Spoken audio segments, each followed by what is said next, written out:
অপূর্ব সুন্দর মায়ের মূর্তি আর সুন্দর বক্তব্য, এত সুন্দর বক্তব্য তুলে ধরলেন। মা গো মা, সবার মঙ্গল করো মা। বন্ধুরা, আজকে চলে এসেছি কুমোরটুলি বাগবাজার মোড়ে জাগ্রত সিদ্ধেশ্বরী মন্দির। বহু পুরাতন মন্দির, একটি প্রায় 500 বছর পুরনো মন্দির এটি। এই মন্দিরের সামনে চলে এসেছি। দেখুন অপূর্ব সুন্দর এই ফলকে লেখা আছে যারা যারা সাহায্য করেছে, যাদের সাহায্যে জীর্ণোদ্ধার হয়েছে। মন্দিরের সামনেই দেখুন হারিকাট আর ভক্তগণ প্রার্থনা করছে মায়ের উদ্দেশ্যে। মা সকলের মঙ্গল করো, জয় মা, জয় মা সিদ্ধেশ্বরী মা।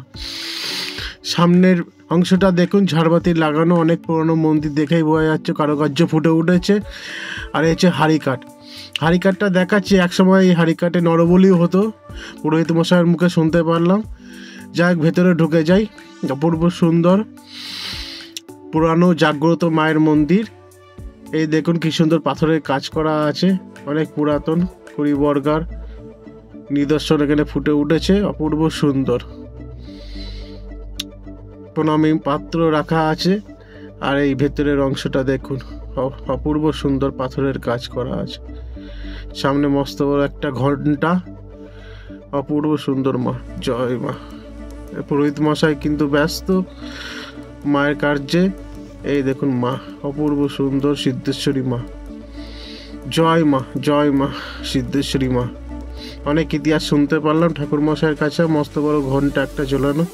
এই দেখুন মায়ের রূপ দেখুন, পূর্ণ রূপ দেখুন, অপূর্ব সুন্দর মা। মা সকলের মঙ্গল কর।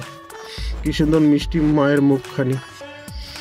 জয় মা, জয় মা, জয় মা, মা মঙ্গল করো। বন্ধুরা নমস্কার, আমি আজকে সকালে বাগবাজারে সিদ্ধেশ্বরী মায়ের মন্দিরে চলে এসেছি।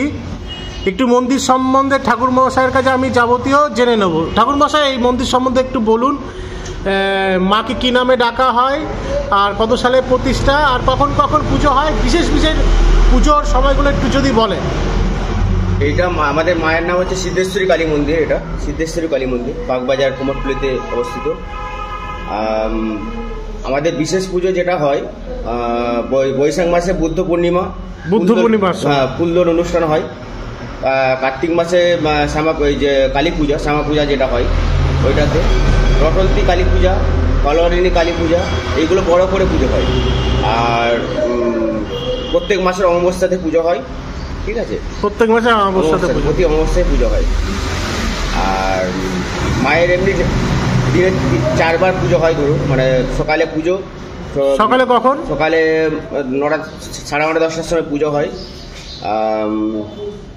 নৈবেদ্য দিয়ে চাল কলা মিষ্টি ফল মূলাদি দিয়ে।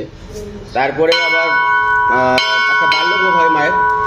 এখন ওই যেহেতু শীতকাল, খিচুড়ি ভাজা ভুজি দিয়ে একটা বাল্যভোগ হয়। তারপরে বাবার দুপুরে অন্নভোগ হচ্ছে আপনার 1টা থেকে 1:30টার মধ্যে। ভাত থাকে, অন্ন, সবজি, ভাজাভুজি, তারপরে ঝোল বা ডাল থাকে, মাছ থাকে, ব্রেক বা ওকেশানে পায়েস টায়েস হয়।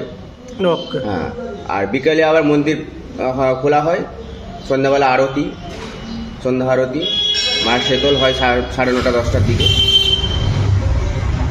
যাক, অনেক কিছু জানতে পারলাম ঠাকুর মশাইয়ের কাছে। আর কত বছর পুরনো এই মন্দির? প্রায় 500 বছরের কাছাকাছি পুরনো মা। 500 বছর পুরনো মায়ের মন্দির। দেখুন মৃন্ময়ী মূর্তি, অসাধারণ মায়ের। স্বয়ং রামকৃষ্ণদেব, ঠাকুর শ্রী রামকৃষ্ণদেব এসেছেন। ও অপূর্ব, অপূর্ব। রামকৃষ্ণদেব, মা সারদা এবং এখানে এসেছেন। এসেছেন এখানে। কেশব সেনের যখন শরীর অসুস্থ হয়, রামকৃষ্ণদেব মানে ডাবচিনি দিয়ে মায়ের কাছে মানত করে গিয়েছিলেন যে যদি শরীর ঠিক হয়ে যায় আমি ডাবচিনি দিয়ে পুজো দিয়ে যাবো। খুব সুন্দর, অনেক অজানা কিছু জানতে পারলাম। ঠিক আছে।